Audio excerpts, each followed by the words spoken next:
All right. I have a little PowerPoint here, but just a lot of pretty pictures, nothing serious. The real meat is going to be in the questions that I ask of Robyn. So I want to introduce Robyn. If you give me just a moment, though, I need to find my questions, because heavens knows, with this memory, one cannot remember a thing. So, stand by. Carolyn, please tell them all a little bit. Well, first of all, we really are excited to introduce to you, or maybe you already know a lot about Wabi-Sabi. It's a super interesting, profound Japanese philosophy or aesthetic, belief, a guideline. It's a lot of different things. And obviously Robyn, who has written 2 books on that, is going to let us know a lot more about it through the questions that we ask and through our discussion today. We want you to feel free to ask questions along the way. Then we'll give you some time to open up the discussion at the end. But we have ulterior motives to this. Obviously, we are doing, not obviously, a lot of you might not know, but Carolyn, say hi, Carolyn. There she is. Hello, everybody. Hi. Lovely, hola, hola. And relaxed lady who's in Oaxaca on the beach in Mexico. She and I have put together a really incredible experience for all of you that we want to invite all of you and everybody listening later to, and it's called Women's Travel Wisdom. The reason why we're doing this today is to introduce you to Robyn, who's just one of 15 speakers that we have at this retreat. It's a 4-night, 5-day wellness and travel experience meant for women only.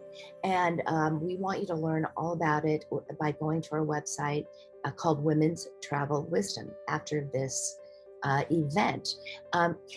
While I look for my questions, which are I just have to find them right here.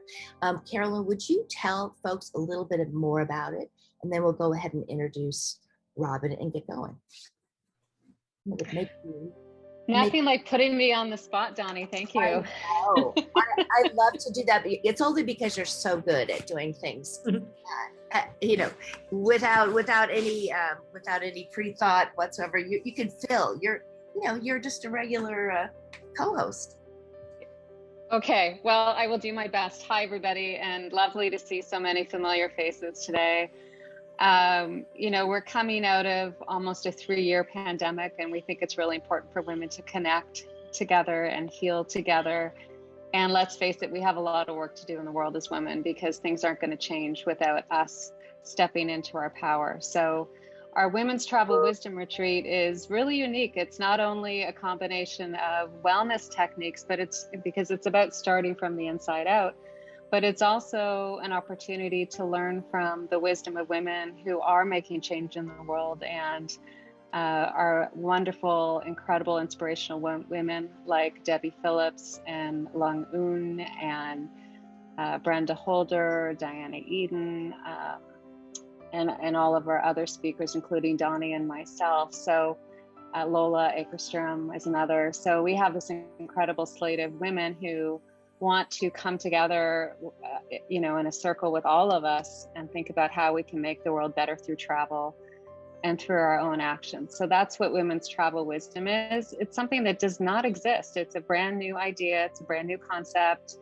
We're the first ones to try it, and we really hope you'll all join us and step in. And those of you that are on the call, as Donnie said, we have a special offer just for you. So we're hoping by the end of this call, and after hearing the wonderful Robyn share her story, that you will be ready to join us in October in Northern California, and where we'll spend 5 days together and just get deep into things. I can't wait.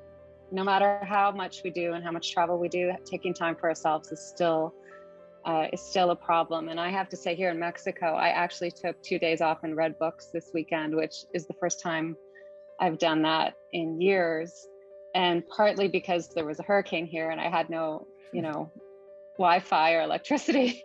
But but it was kind of the first time I've sat back and thought about things without having a computer in front of me. So it must have felt amazing. It must have felt amazing. It felt really nice to be cut off. Yeah. Yeah. We are so plugged in now, and so we're going to talk about Wabi-Sabi. Thank you, Carolyn. See how great she does when filling in and without any, no rehearsal whatsoever. She's amazing.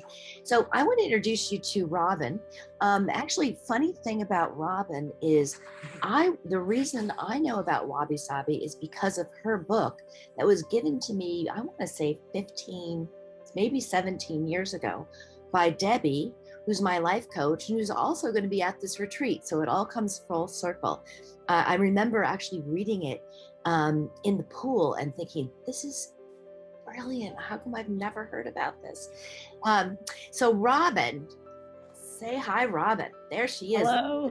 Beautiful background you have. How totally appropriate. It really is. Robyn really introduced this concept of Wabi-Sabi to Westerners by her first book, The Wabi-Sabi House. And now if you Google Wabi-Sabi House, you'll see like so many people have jumped on the bandwagon, really talking about how to use this concept from an interior point of view. But of course, it's so much bigger than that. She was the editor-in-chief of Natural Home magazine for 11 years. She's written for all the who's who, New York Times, CNN, Bloomberg, etc. Of course, she's a yoga teacher. Look at that body. Amazing. And she also uses yoga as a way of helping people who've had trauma or addiction issues, which really is beautiful. Beautiful idea. I wanted to start with this slide just because I might be preaching just to myself on this. Maybe you guys are much better, but it has been, just because I know about this concept and Robyn has, certainly researched it, knows a lot more than I do.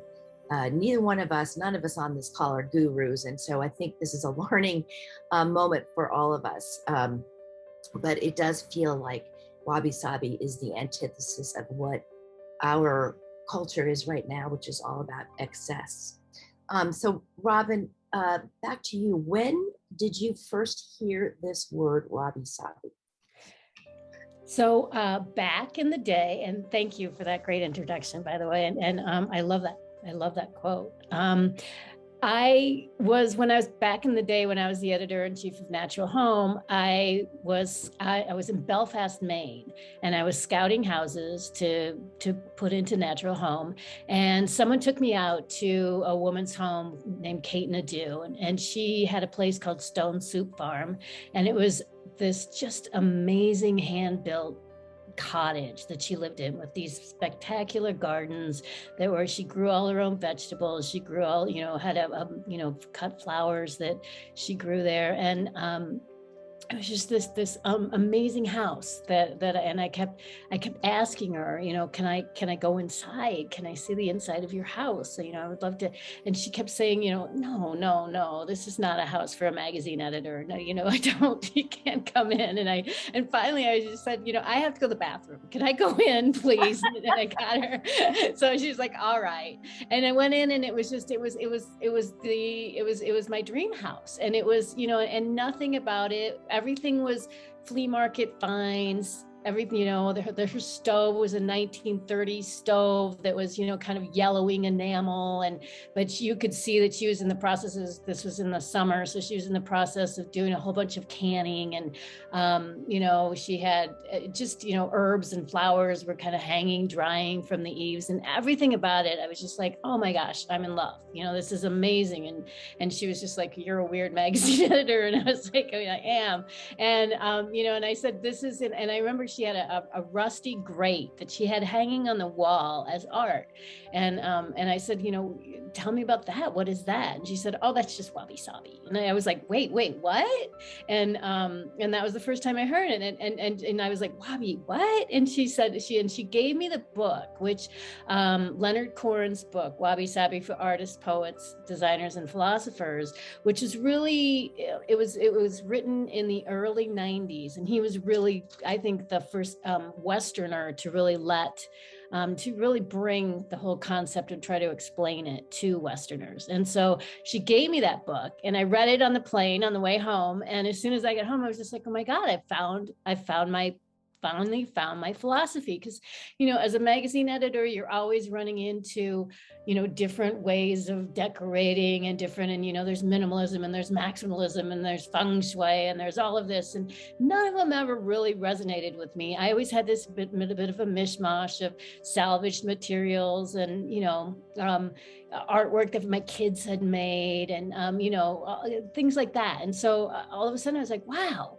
So now when my mom comes to visit, who was definitely not Wabi-Sabi, and says, when are you going to paint those salvaged French doors? I could say, I'm not, this is Wabi-Sabi. And I started to study it. And as I studied it, it's exactly as you talk about it, it was a reaction to, so it goes all the way back to the 15th century when it was there was in Japan at the time, a lot of ostentation, a lot of excess. It was run by the shoguns and emperors at the time who were very much into imported Chinese goods and really impressing each other. And Wabi-Sabi was a reaction to that. And it was brought by a tea teacher by the name of Senno Rikyu, who brought it down to a simple tea hut and explaining to people using folk, things that were made indigenously in Japan, as opposed to importing them. And it became, because there was so much luxury and so much excess in Japan at the time, this reaction to it as simplicity and just being present with what's so and what's here became the ultimate luxury. And so to me, I wrote this book the first one I wrote in 2003-4, and it was right before, right when we were, again, as a culture in the West, in a time of really kind of expanding consumerism. It was about the time, right around when we were starting to be called consumers instead of citizens. There was really very much, and so I think that's I was feeling that same kind of consumerist, just excess at the time, and that's a lot of what I was trying to do in Natural Home and in my own life. And Wabi-Sabi gave me an encompassing philosophy to study for the rest of my life. Wow. And it's interesting that only a few years later we had the collapse, right? So correct. Yes. And it's interesting because I really thought that's when people would gravitate toward it.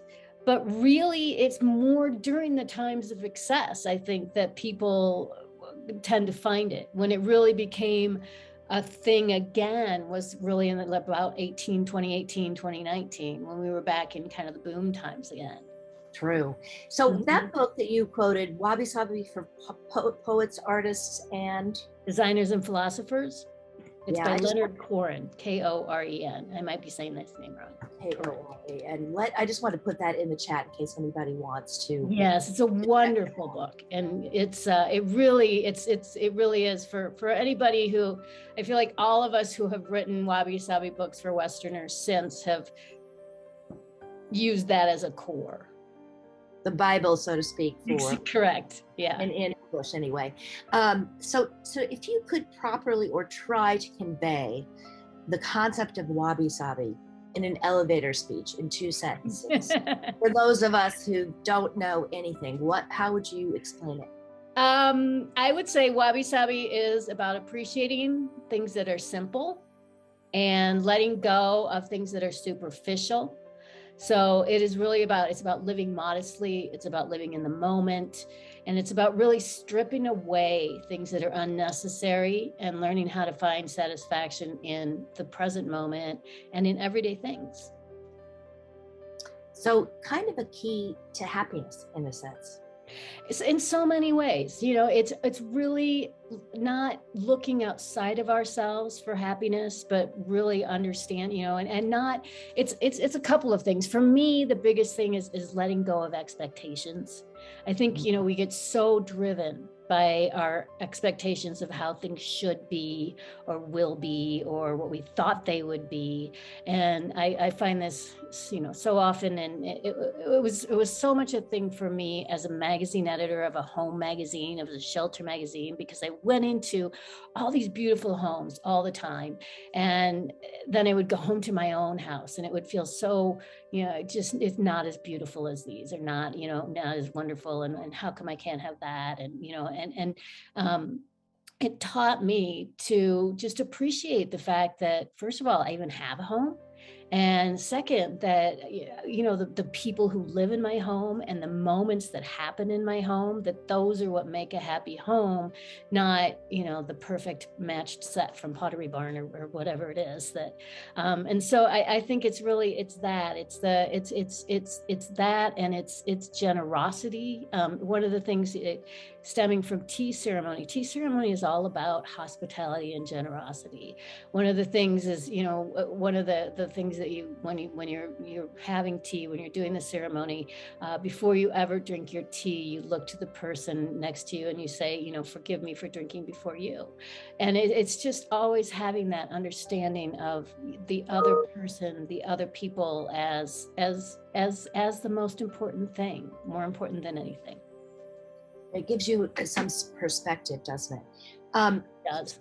I understand that from some of my research, and I actually created a Wabi-Sabi tour of Japan. So I'm amazing. I'm into this. Yeah, it's going to be amazing. When I did some research, it seems like, and particularly talking to some people in Japan, that this is such an ingrained part of their life that they don't study it maybe the way we do.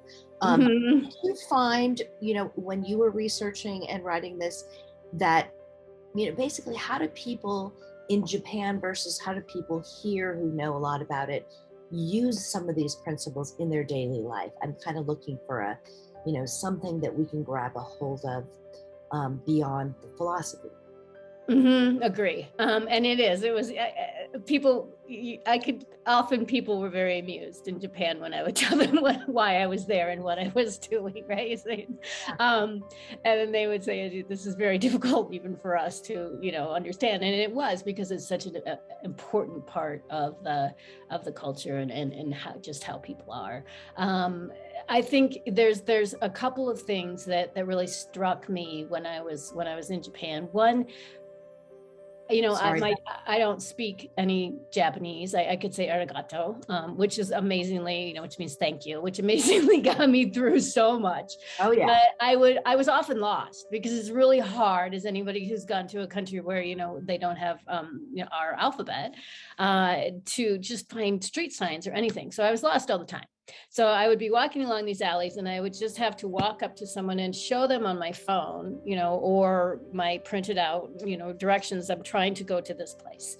And they would also, probably not speak English, but they would look it up on their phone, and because, and find it. And then they would just say, come with me. And they would take me to the place.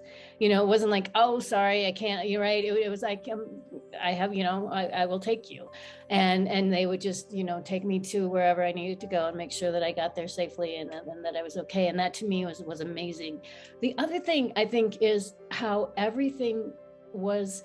You didn't just buy a jar of pickles. You didn't just go to the store and grab a jar of pickles. It was a moment. It was really, the store clerk would wrap them up in beautiful paper for you. And it would really, you would think about it and you would be looking at your purchase and you would be, and, maybe have some sort of conversation about it. And it wasn't just this kind of blind consumerism, I need this. And everything was just really made into a special moment.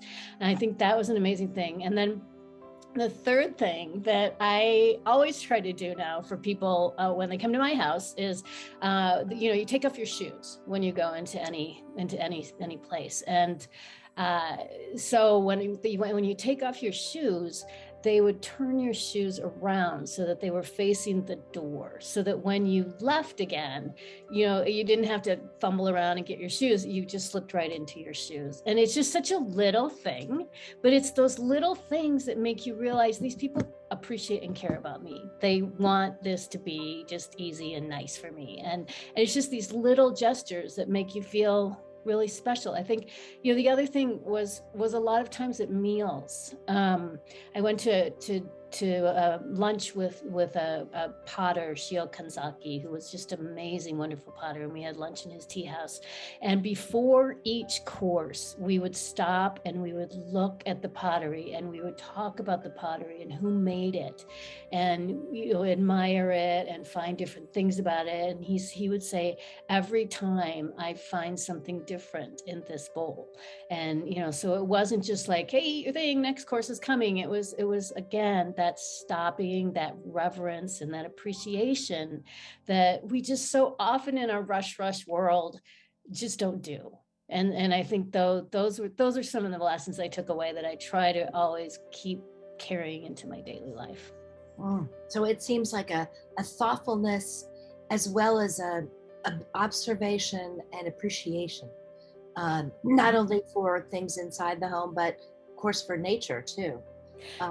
Hugely, yes. Yeah. Now, talk to us about how we can bring some ideas of Wabi-Sabi into the home. Here's some ideas here that I just, found on the web, but how do you do it? What do you do? What makes a difference for you in your home? Well, I think the biggest thing, and it's something that I think all people fight whenever I would do workshops as for talking about creating a natural home or creating a Wabi-Sabi home. The biggest one that we would talk about for the longest time that pretty much everybody would raise their hand and say they deal with is uncluttering. Yeah. We just have too much stuff. We just, and it's funny, even after writing this book and when I got ready to take my journey on my Airstream, I had to get rid of almost everything I owned.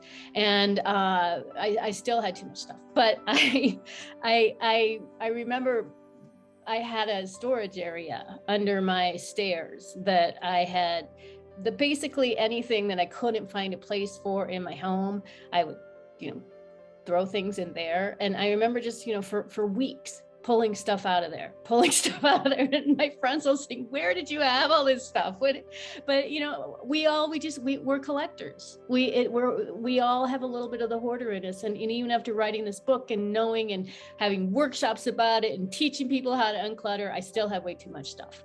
And so I think that's the thing. But, there's a William Morris has the famous quote that says, have nothing in your home that you do not find to be useful or beautiful. And so I really try to keep to that. I had the luxury. I live now in 800 square feet. So I can't, it's, which is what feels luxurious after living in an Airstream, but I really have to stop myself. And it's a great thing because it stops us from being so consumery when you have to think, do I have a place for this? And what will I get rid of if I'm going to bring this in? So I think just keeping the visual, when you can keep the visual clutter out of your life, you can really start to unclutter your mind. So that's one of the biggest ones, I think. The other one, and this you kind of show this with the slide here, but is I just have one vase in my home where I like to keep one seasonal flower or plant, or some during the winter it has to be a branch, but something that I find on a walk. So when I'm out walking my dog, which is several times a day, just finding one You know, right now it's super easy, right? There's peonies, there's lilacs, there's all sorts of things. And in the fall and the winter, it's a little bit harder. You have to really find the appreciation in the shape of a branch that is empty, or so, you know, a grass in the fall, maybe finding some dried grasses. But I think that really is a great way to just connect you and to help you find the beauty in things that are really simple and natural. You know, and I think also when you say do it on a walk, it's more powerful. It's more powerful than going to the florist. I love flowers. I always have flowers around. But I like the idea that you've done it on the walk. Even in the dead of winter, you can always find something beautiful out there. Yeah. So you're appreciating it there, and then you're bringing it inside and appreciating it again in your home. And it's a reminder also of the impermanence, which is such a big piece of Wabi-Sabi, is that, you know, we're not all here forever, and nothing lasts forever. I think that's the key there, finding it in nature. Yeah, if I talk about that here. So, and I think also this idea of finding beauty in the imperfection. I don't know about you, but I was taught, well, my mom was a dance teacher, so it was all, you know, you've got to do perfect, you know, a perfect plie, a perfect this, that, and the other thing. And perfection, as we all know, does not exist except for perhaps in nature, you know, a snowflake, you know, it doesn't exist in our lives, but it is the source of so much frustration, because I think we were hardwired in the Western society to find perfection or to strive for perfection. Now, how do you eliminate this desire for finding perfection? Is that something you've successfully gotten rid of? Or can you find, how do you kind of like clap to remind yourself to not go for that? It really is, it can be very, very detrimental. Especially as women. Yes. You know, I know that it's a cultural norm that we all deal with, but I think as women, we are especially acculturated to that. And, you know, I've always said we write the books we need the most.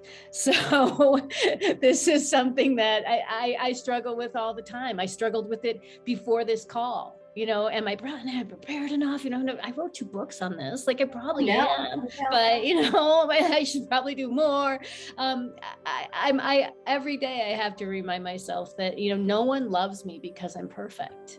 There's, you know, when that's, you know, and I don't love myself when I'm trying to be perfect. You know, when I love myself is when I accept myself. And that's, I'm not looking for perfection in others, I think is the thing too, you know, and I don't, when I would go to homes, every once in a while, when I was shooting houses for Natural Home, every once in a while I would go to a home that had been staged, very carefully, perfectly staged.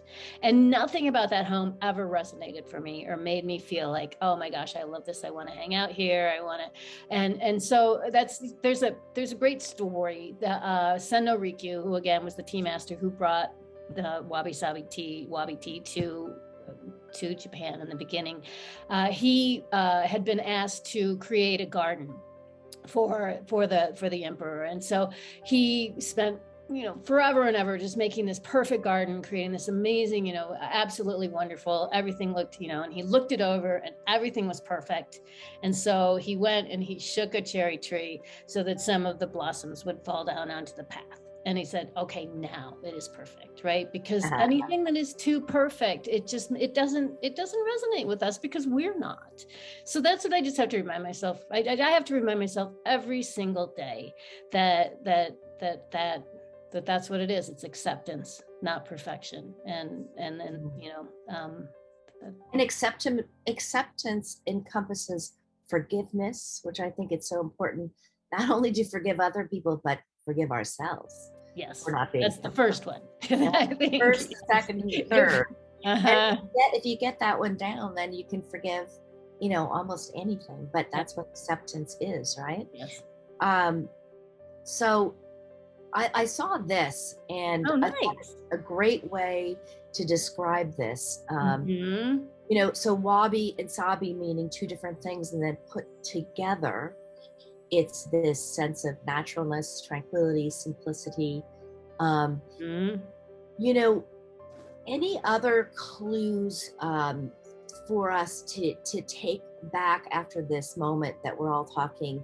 You know, is there something something that like I can do, or anyone else on the call could do today to start, you know, off in this direction, to find, I mean, maybe it's just decluttering. I love to Marie Kondo like one drawer. It makes me feel more together, Right?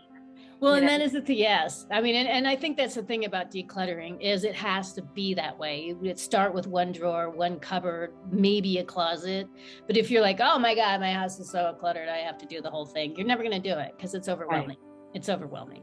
And the only time we ever do it is when we move, and then we're just like, oh my God, why do I have so much stuff? But I think, you know, I think there's a couple of things that that are really simple. One is just eating local seasonal food. You know, we talked about finding the thing in nature, but this is, again, a great way to connect with nature is, you know, finding the farmer's market right now is the easy thing to do. Finding your local, you know, where you can buy local seasonal, and just eating seasonally is a great way, simple way to connect. I also... better.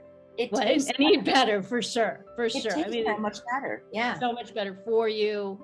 Exactly.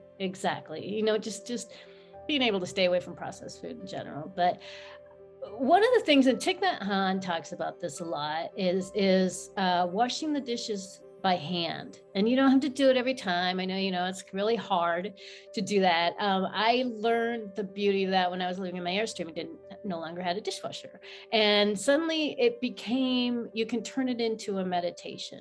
And he talks about, you know, really taking time with each dish. And again, it's going back to the appreciating of the dish and, you know, understanding, you know, seeing the water and the movement of your hands. And you know, in Buddhism and in Japan, they call it samu or manual labor. And it's kind of that opportunity. It's just that quiet time to really, so that's an easy thing to do, that, you know, it just, you have to make the intention and do it.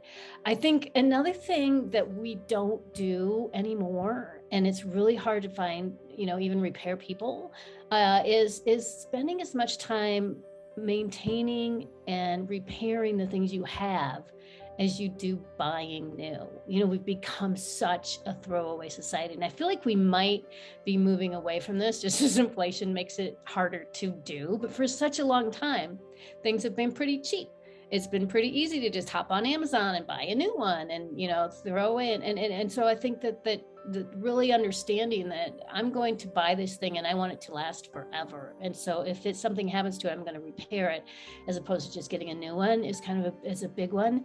And I also think that the final one is tea. And whenever someone comes to my house, I offer them a cup of tea. Whether, you know, even sometimes it freaks out, you know, like if it's a repairman or something, like, you like a cup of tea? It's like, but, I think, you know, really it's, and oftentimes they're like, well, yes, thank you. And, you know, maybe they sit down or maybe they don't. There's a one of my favorite sayings in Japan is shasakisa, and it means we'll sit down and have some tea.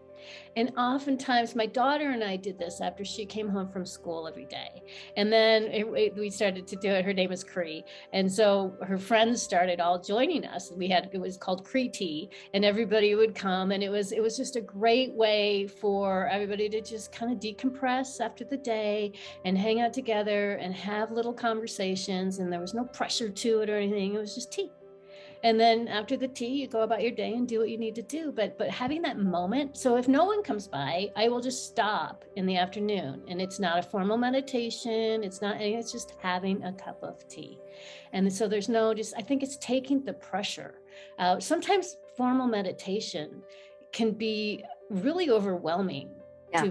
You know, it's just, you know, it scares some people just to be alone with Yeah. And it's a lot of, it's like, oh, I need to meditate. And it becomes another task on the to-do list that it's not that it's not a wonderful thing to do. It makes all the difference, but just to stop for a moment and maybe sit on the back porch or whatever and have a cup of tea is just a really simple, easy way to start to bring this slowing down and appreciation for this moment as it is into your life.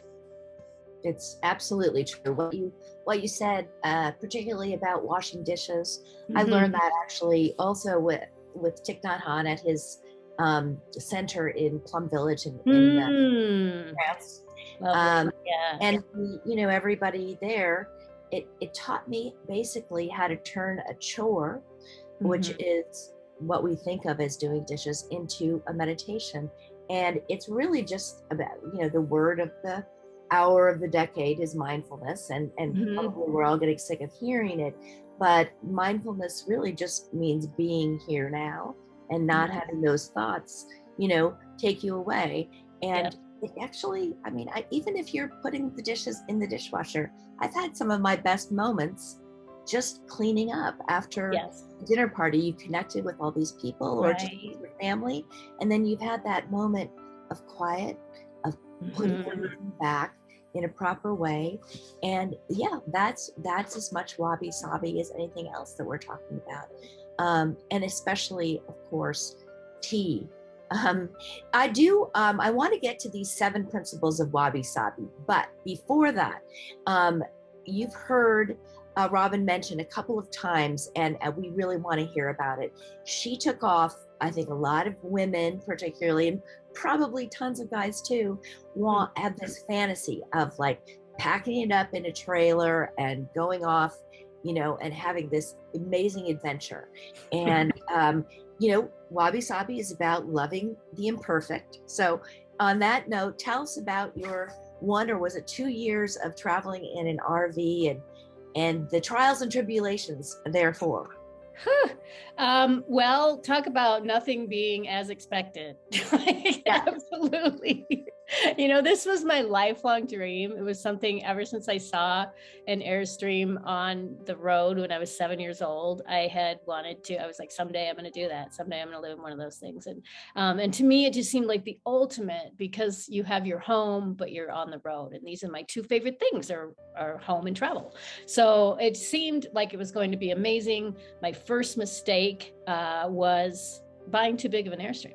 I bought a 27-foot Airstream. It was cumbersome. It was really hard to find a place to park.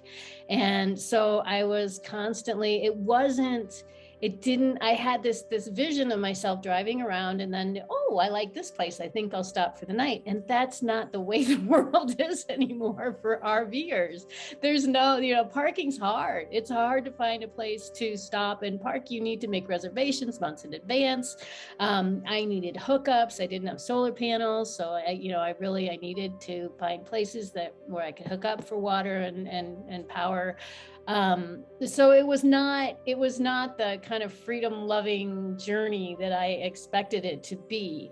And I think so that was probably the biggest lesson in the whole thing was, I'm still absolutely glad I did it, but it didn't meet my, it wasn't my expectations. It wasn't at all what I thought it was going to be. And I still, again, even after, I still had too much stuff, and I was able, it was just all of that, 27 feet of Airstream was a burden. And it was more than I needed. If I could do it again, I'd do it in a van, and have a lot more freedom, because I wouldn't always have to find a camp spot or a, RV resort or someplace to stop. The beauty in it was absolutely having to live every day, in the moment. If you don't have your wits about you while you're doing this, you can get yourself into some trouble. And so I had to always be paying attention. I never loved driving it. I never felt, I was always worried, nervous. And part of it was because, again, I had this too big of a rig. So I guess if my biggest lesson out of that was just, simplify, and the way I did it wasn't simple enough. So if I could do it again, it would be much simpler, and I would take an eighth of the stuff that I took, just what I needed for survival. And I think I would probably enjoy it a lot more. But I did, I got to see so much and learn so much. And I think the biggest thing for me, and I don't know if this is about Wabi-Sabi or just being a woman, was I got to learn I didn't need a man to help, it was a huge lesson for me. And that, that really I needed people. Everywhere I went, I got help from people in one way or another, but I could do this journey on my own. And that was hugely empowering. That's extremely powerful. And I think that's what travel teaches us. Yes. That's a lot about what we're going to be talking about on our Women's Travel Wisdom Retreat, is how travel and wellness in the biggest sense of the word, wellness in my mind includes concepts like Wabi-Sabi, but how doing some of these things like you did is so empowering, even when it doesn't turn out how you expect, because basically nothing ever turns out how we expect it's going to. No, it never does. It could be better, it could be worse, but if you kind of get rid of those preconceived notions, then you just say, well, whatever's going to happen today is what's going to happen today. And the only thing I can do is control how I respond to it, right? Right, exactly. Show up and... It doesn't sound fun to be nervous about driving something that's too big. Yeah. I thought I would get, I did. I mean, I definitely got each over the years. I did get better at it, but I was never a good parker. I tried to take it through a car wash at one point and banged the whole side of it in. It was so... It makes for a better story, though. And nobody likes a good parker. It's more fun to be a bad parker. Sometimes you just have to celebrate your bad parkerness, I mean, exactly. And, my daughter always says that. She's always like, Mom, when we go on these perfect trips or, whatever, when everything goes well, we don't have any stories to tell people when we get home, right? Exactly. So... And nobody really wants to hear the story about how gorgeous and how... They don't want to see your slides either. I know. Yeah, it's not funny. It's funny is when things go wrong. That's exactly right. All right. Well, talk us through, and this is very, probably too much, but what do you consider the principles of Wabi-Sabi, something we can take home, and maybe even simplify this, because I think this might be not simple enough, but sort of some principles that we can adhere to as best as possible, and maybe things that we just want to write down and work on or make words of the week. Simplicity, I think, is something I'm always trying to work on. But talk to us about what you consider your 7 principles of Wabi-Sabi, or 4 or 5. Parking could be one of them. I don't know. Well, definitely. I mean, these are all great, and these are also kind of going, a lot of great Buddhist philosophy in there. I think for me, really, it ends up having nothing to do with stuff or aesthetics so much as it again goes back to attitude. For me, it's about attention. It's about paying attention, being in the moment, being present. I think that is really, more than anything, what I learned from studying tea and from studying Wabi-Sabi was just that, that there's nothing else. There's nothing else. I think also there's a Zen poem. It's I draw water, I carry wood. This is my magic. And I think it's that understanding that really there's nothing else. There's just this to do right here, right now. And if I can keep myself in that and stop worrying about what I did wrong in the past or what might happen in the future, that's where I'm happy.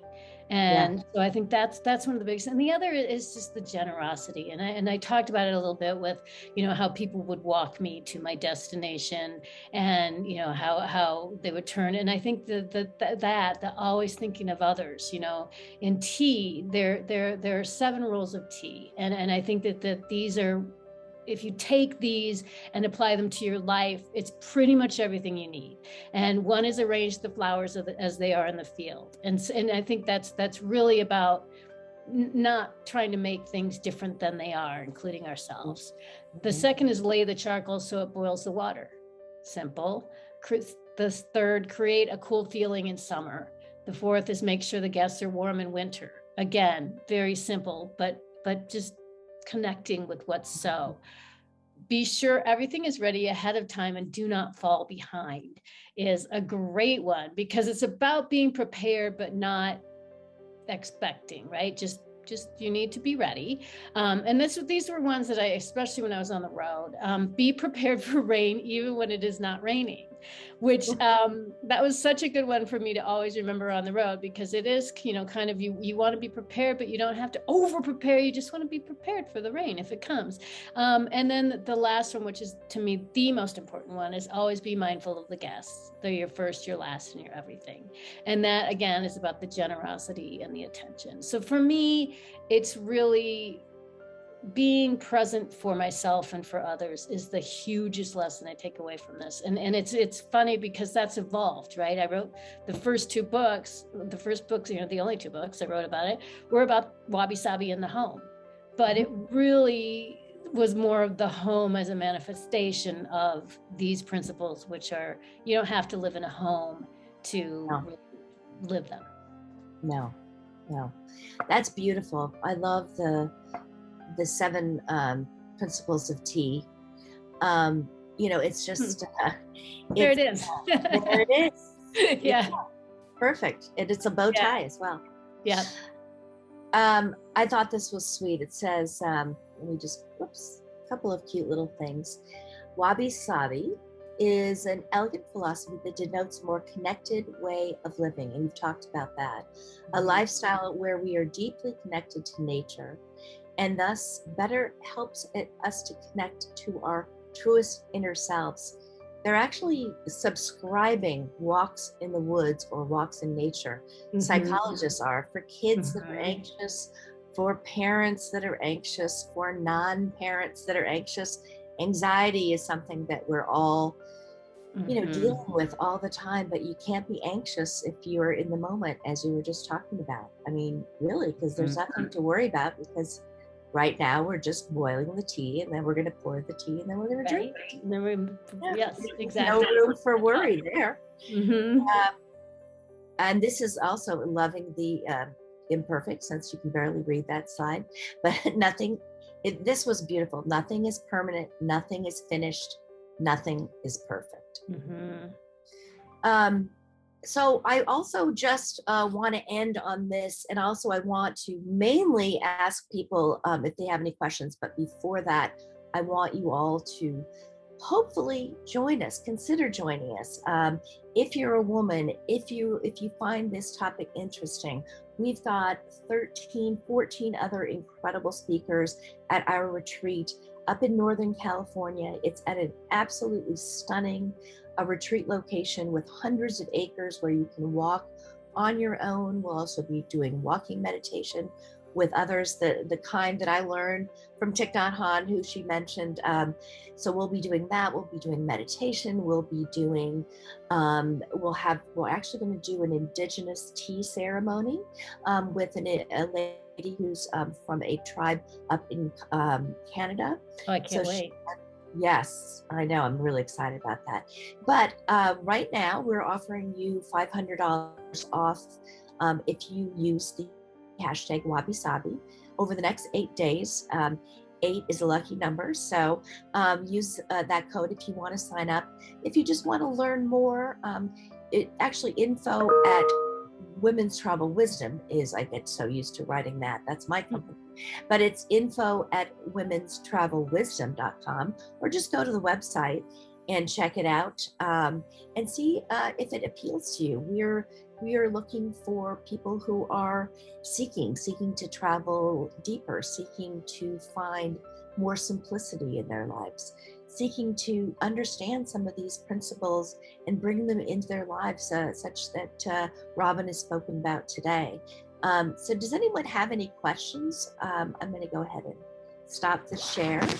And I would love to, hear from anyone who has any questions for Robyn. She's got so much wisdom to share, and I know all of you do too. So, and if you don't want to ask live, please just type something in here. And also, if you do want to ask something, just unmute yourself, because everybody's muted right now. I don't know, Carolyn, to get us started, do you have anything that comes to your mind that you'd like to know more about? You're putting me on the spot again. I love everything Robyn's saying. All about putting you on the spot today. No, I was just thinking as you were talking, I think this, we're talking about a lot of shifts here and how we think and how we, and in my case, raise my daughter, because I just had a conversation with her yesterday about expectations and one of the things that I have suffered from in my life is busyness, and teaching ourselves to embrace the moment and not, when we're not busy, what do we do? Because that's an unusual feeling. So she was saying, Mom, I have nothing to do for a few days. And I said, is that a Wabi-Sabi thing? Is that like an opportunity to embrace this kind of thinking? Absolutely. And I think, that is it's that whole, it's the idea of just taking a walk, the simplicity of just taking a walk, or just finding the beauty in the moment of washing the dishes, or whatever. But I think we're so programmed to, and that's what in tea ceremony, you spend 4 hours making and sharing a cup of tea. That is what you do, right? And that so it really teaches you to, it's a complete antidote to the insane busyness and production. We all the kind of the opposite, or the feeding factor to all the consumption and the overconsumption is production, right? Because all that stuff that we're consuming must be produced. So it's definitely in that same realm of just if you slow down, there's so little that we really need to be doing or to be consuming, I think is really the core lesson there. And also for self-care to be okay, to say, right. To say, I can take this time that has been given. Right. I said to my daughter, I said, this is a gift. She had a job fall through, and I said, but it terrifies us. Right. She said, everyone else is busy, and I said, right. I said, you know what? Like, when a door closes, a window opens, just look after yourself. This is the universe saying, take time for you and go do the things that you haven't had time to do because you've been working so hard at school. Just chill. But we do. I think the ultimate status is, I'm so busy. It shows we're important. Right. It's, and so, it's just, and again, we've been programmed that makes us important and that makes us matter. And so if we can just stop and realize that we matter, whether we're producing or we're not, or whether we're busy or we're not, or whether we're in demand or not, that to me is where we will find happiness and peace, not in trying to prove to the world that, I can do so much, I'm doing so much, I'm in demand. And we all do it because that's what we've been told makes us important. And also at the end of the day, I find that, and I have a severe addiction to busyness. We all do. For achievement. I mean, it's a severe problem. And, I have studied and done everything trying to do something about it. And one, at the end of the day, it's just things like I got things checked off my list. And that feels good for like 3 seconds. But when you stop, when you take time for yourself, when you notice things in nature, when you connect with a friend, when you have nothing to do and just close your eyes and lay on your bed, on the ground, even better. It's amazing to lay on the ground, or just look up at the sky and be quiet for 5 minutes, 10 minutes, wash the dishes with intention. That's where beauty is. That's where love is. That's where meaning is. That's where the whole secret to life is. It's not in the doing. Right. It's in the non-doing. And that's the sad part about what we've lost in our culture. And I think we all know it, Mm-hmm. Mm-hmm. And, I think there's also a thing, and I always kind of have to say this because I was very guilty of this, especially when I first wrote these books, is I will try to do Wabi-Sabi perfectly, right? So we have to be really gentle with ourselves, that it's okay that we have a hard time with all these things, right? It is okay. That's just what's so, and accepting that, I'd be like, well, that's not very Wabi-Sabi. I'm not being very Wabi-Sabi. And that's just that's not helping me any more than, than the perfection. It's just a different form of it. So accepting that it's okay to be on this journey wherever we are, and that doing something like taking a moment is really hard and scary, that's okay too. Right. And to use it to beat yourself up is right, not, exactly. another perfectionist method. I'm not, I'm not Wabi-Sabi enough. I'm not meditating perfectly. Yes. I'm not taking this moment, so I think, it's so, we just want to do it right, and we want to do it perfectly, and we want to, and this is just saying, no, however you're doing it right now is fine, is really good. And you're on the right path of the journey.